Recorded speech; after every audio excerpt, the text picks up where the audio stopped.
Salve, salve você que acompanha a gente aqui nas redes sociais da Doctum TV.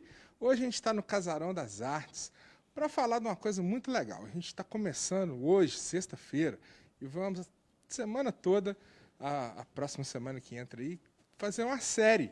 Uma série muito legal, muito importante para você que está assistindo a gente, que a gente vai tratar de um assunto super da hora, assim, um assunto importante, né? Que é a democracia. Vai acontecer no dia 25 o lançamento do livro, que é esse livro aqui, A Democracia na Armadilha, da jornalista e escritora Miriam Leitão.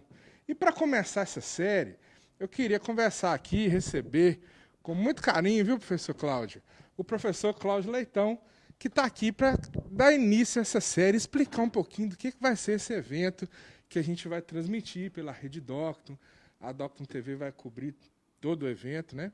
E a gente começa hoje porque vai ser uma grande roda de debate, um aulão, né, professor Sim. Cláudio? É o que a gente estava conversando mais cedo, né? E para poder fazer esse lançamento e discutir esse tema tão importante na atualidade. Seja bem-vindo, professor, e já começa aí com chave de ouro, né? Abrindo essa série sobre a democracia.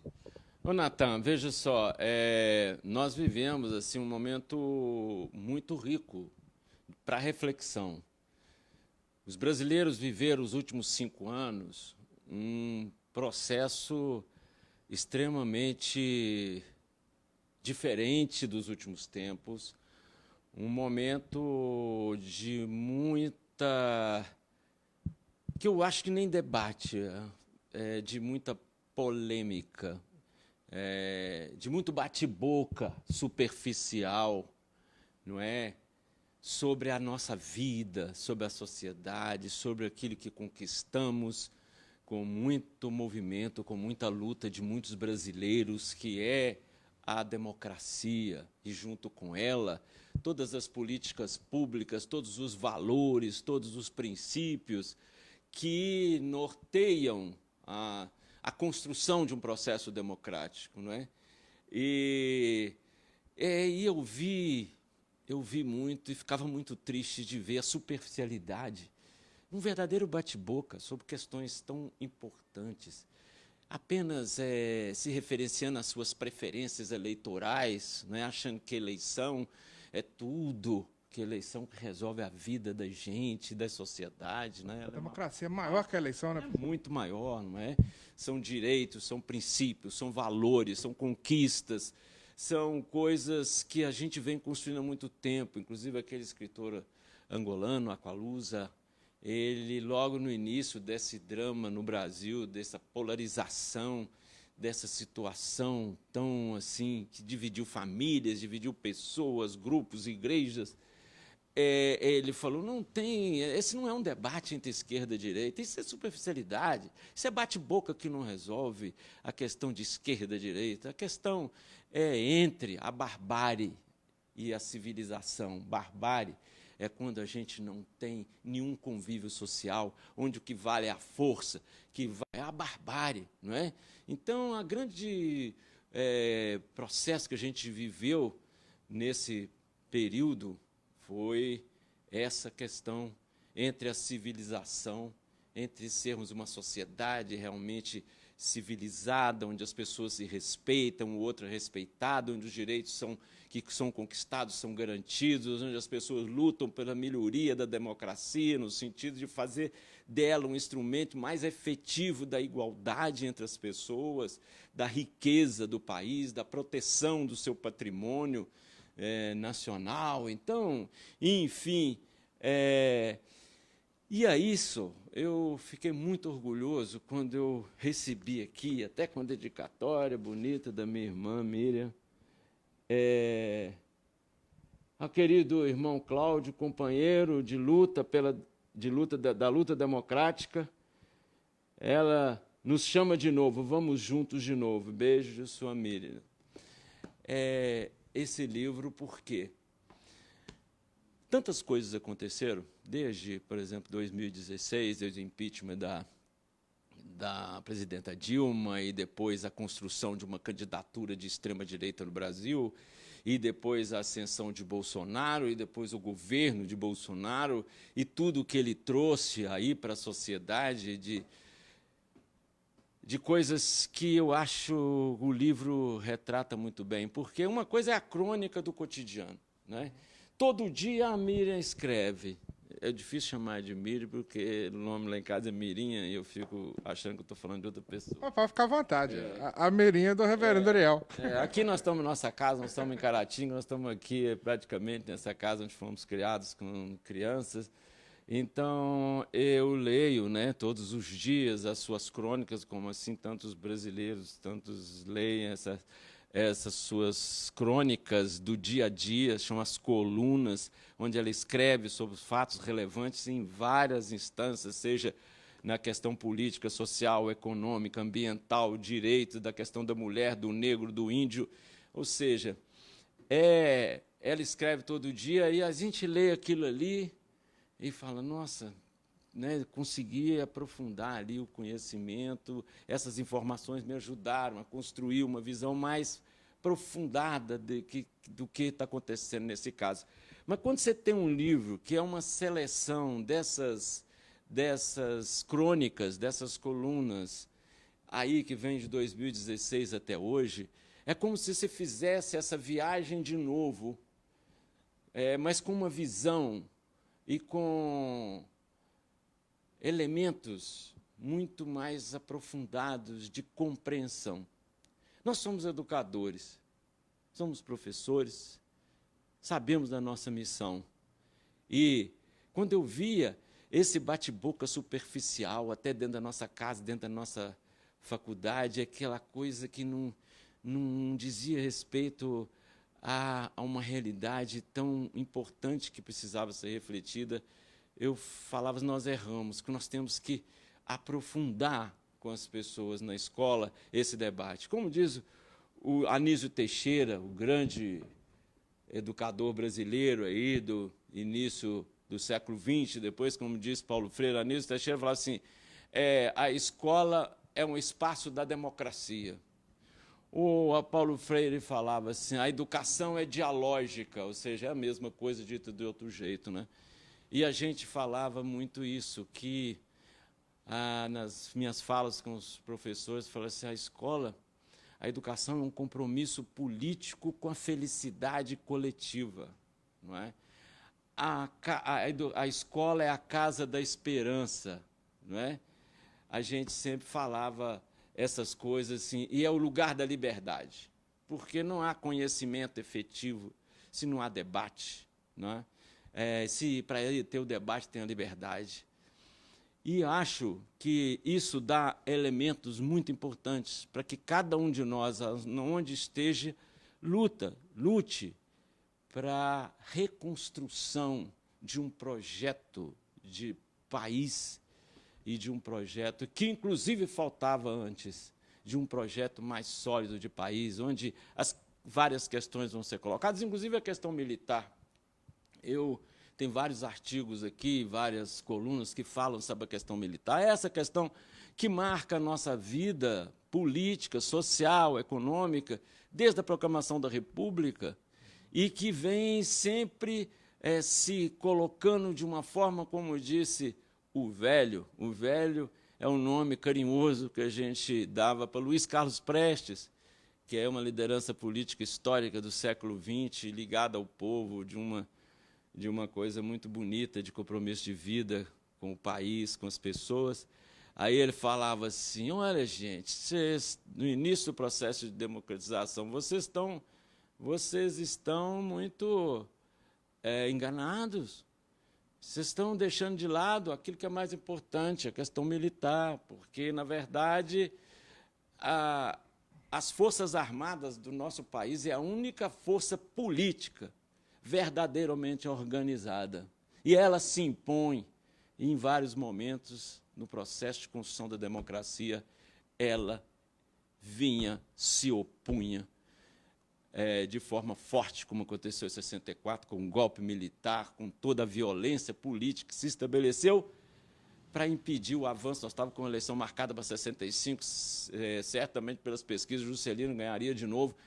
E, então, existia um caminho para a gente construir, existia um projeto nacional, que é o grande projeto das reformas de base do país, que traria um outro cenário para o nosso futuro.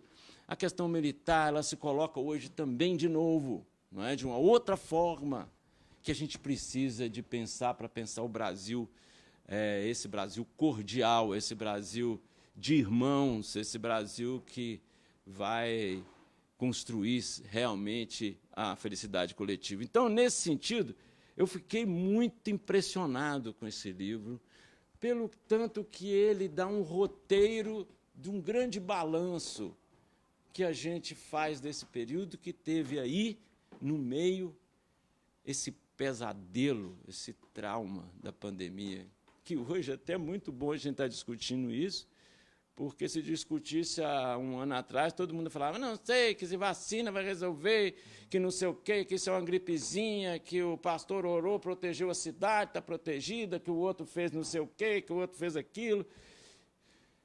Abandonar a ciência, e essa foi uma questão pesada para nós, quando a ciência foi colocada dessa forma, descartada, pisoteada, desfeita, duvidada.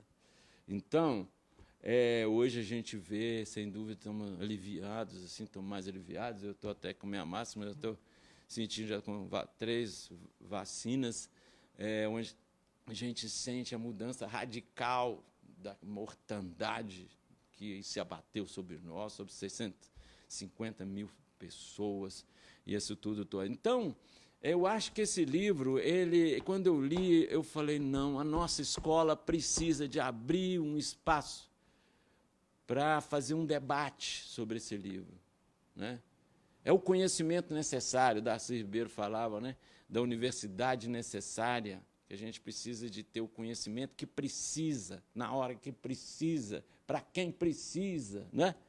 Então, é o conhecimento necessário, a universidade necessária, e eu acho que o que está aqui é um conhecimento aprofundado sobre as entranhas dessa história recente do Brasil, que precisa, não é necessário ter contato para, a partir daí, a gente, de mãos dadas, construir um novo momento no Brasil, onde o ódio seja descartado e onde aquilo que a gente sempre ouviu dos cristãos, só o amor constrói, não é?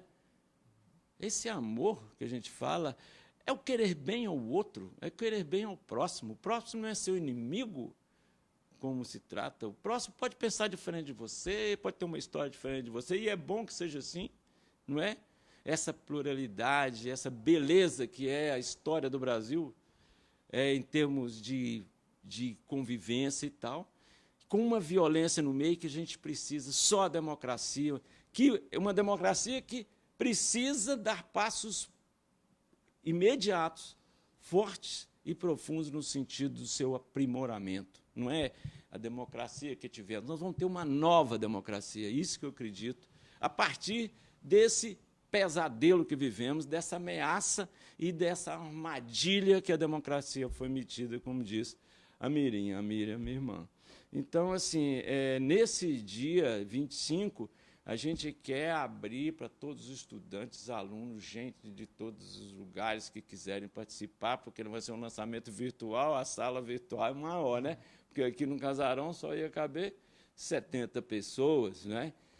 Isso que é importante frisar para você que está assistindo a gente, né?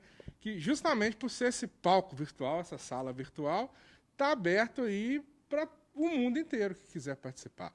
E é bacana porque não é só porque é a Mira Leitão e ela é muito famosa e tal, mas é porque é uma caratinguense com uma leitura assim da história recente do Brasil sensacional, né, professor? É engraçado porque a Mirinha ela apanha dos dois lados, né? Assim, o pessoal da direita, o pessoal da esquerda entre aspas de uma parte dela, né, que é o PT, e critica o outro. Critica todo mundo, eu fico vendo aquilo. Tem que ter muita força, muita coragem para poder perseguir um caminho onde você não faz nenhum tipo de adesão a essa superficialidade eleitoral, eleitoreira, partidária, mas você pense o tempo todo a sua sociedade, o seu povo, pense o seu país. Ela pode falar coisas que outras pessoas não concordam, não tem problema, mas fazer, às vezes, toda uma abordagem de tentar destruir, de tentar fazer de fake news imagens absolutamente mentirosas sobre a vida dela, sobre a história dela, não é? A gente vê, mas eu tenho muito orgulho dela, minha irmã querida, minha irmã que vem logo depois de mim, então a gente foi aquele irmão mesmo, né? É muito legal, tenho muito orgulho. Eu acho que ela está fazendo um grande trabalho, é um grande jornalista, uma grande escritora hoje, e ela tem esse carinho enorme por Caratinga, por todos nós, por esse lugar aqui, nossa casa. Então a gente espera assim que seja um momento muito legal. Isso aí.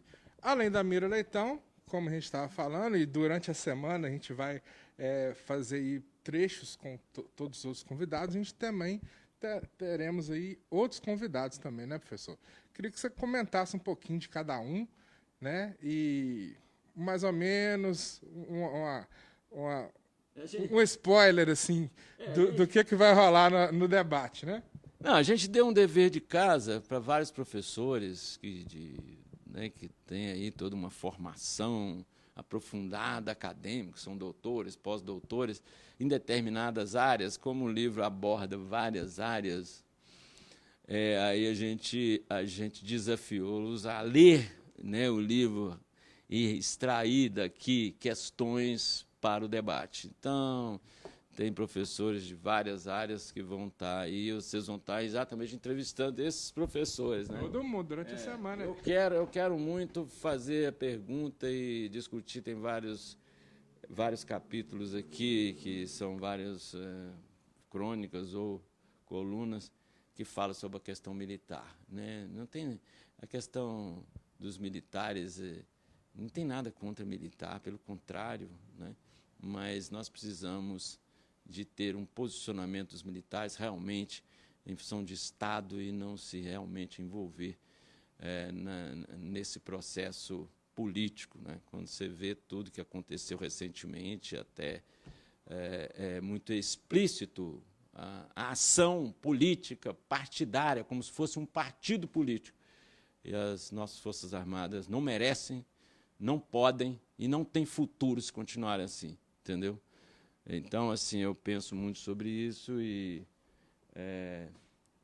tenho vários amigos militares e eu sei que tem um grande debate interno nas Forças Armadas brasileiras, mas, sem dúvida nenhuma, a turma que, nesse momento, está hegemonizando a força e dentro do governo foi aquela mesma que resistiu à abertura democrática, aquela mesma da turma do Silvio Frota, aquela mesma que elogia torturadores, condecora assassinos do povo brasileiro de uma forma covarde, porque não tem nada mais covarde que a tortura.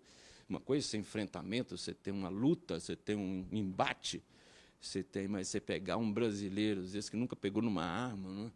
E você amarrar, e você torturar até a morte, essa pecha, essa mancha sobre as nossas Forças Armadas realmente precisa ser revisto, não? Mas é isso, eu acredito no Brasil, e acredito na felicidade coletiva, e a educação é o espaço para a gente construir tudo isso. Então já deu para perceber como é que vai ser aí o debate durante toda a semana. Então acompanhe. Obrigado, professor Cláudio. Obrigado a vocês, obrigado, Doc TV, está sempre aí essa parceria para a gente comunicar aí com a nossa comunidade e também com outras comunidades. E é esse o papel, a TV, da imprensa, é muito importante. Muito obrigado pelo carinho de sempre comigo também.